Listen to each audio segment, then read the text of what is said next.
ಅಣ್ಣ ಸಿಗರೇಟ್ ಸೇದಕ್ ಹೋಗ್ಬೇಡಿ ಅಣ್ಣ. ನಾನ್ ಸಿಗರೇಟ್ ಸೇದ್ರೆ ನಿನ್ಗೇನಾಗಬೇಕು? ಹೋಗೋ, ನಿಂತ್ಕೋಬೇಡ.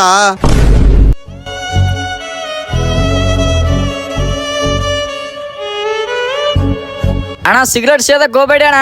ನೀ ಯಾರ ನನ್ಗೆ ಹೇಳಕ್ಕೆ? ನೀನೇನಾದ್ರೆ ದುಡ್ಡು ತಂದು ಕೊಡ್ತೀಯ ನನಗೆ? ಏನೋ ಗುರಸ್ತಿದ್ಯಾ? ಹೊಡಿಸ್ಕೊಂಡ್ ಹೋಗ್ತೀಯ ನೋಡು. ಹೋಗ ಹೋಗ.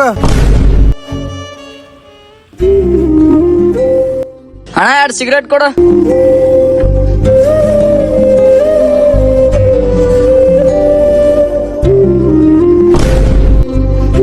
ಅಣ್ಣ 4 ಸಿಗರೇಟ್ ಕೊಡೋಣ.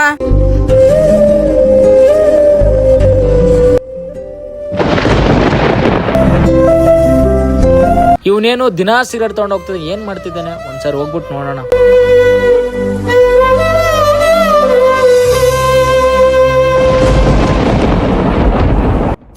ಏ ತಮ್ಮ, 1 ನಿಮಿಷ ನಿಂತ್ಕ ಇಲ್ಲಿ. ಏನಾಯ್ತಣ್ಣ?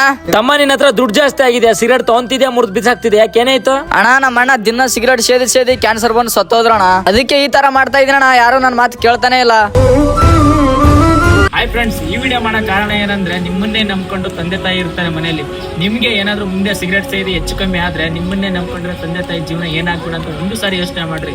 ಪ್ಲೀಸ್ ಎಲ್ಲರ ಹತ್ರ ರಿಕ್ವೆಸ್ಟ್ ಮಾಡಿ ಕೇಳ್ಕೊಂತ ಇದೀನಿ. ಈ ವಿಡಿಯೋ ಮಾಡೋ ಕಾರಣ ನಿಮ್ಗೆ ಅಂತೂ ಫುಲ್ ಅರ್ಥ ಇದಷ್ಟು ಈ ವಿಡಿಯೋನ ಶೇರ್ ಮಾಡ್ರಿ. ನಿಮ್ಮ ಫ್ರೆಂಡ್ಸ್ಗೆ ಯಾರ್ಯಾರು ಸಿಗರೇಟ್ ಸೇರ್ತಾರಲ್ಲ ಅವ್ರಿಗೆ ಈ ವಿಡಿಯೋನ ಶೇರ್ ಮಾಡಿ.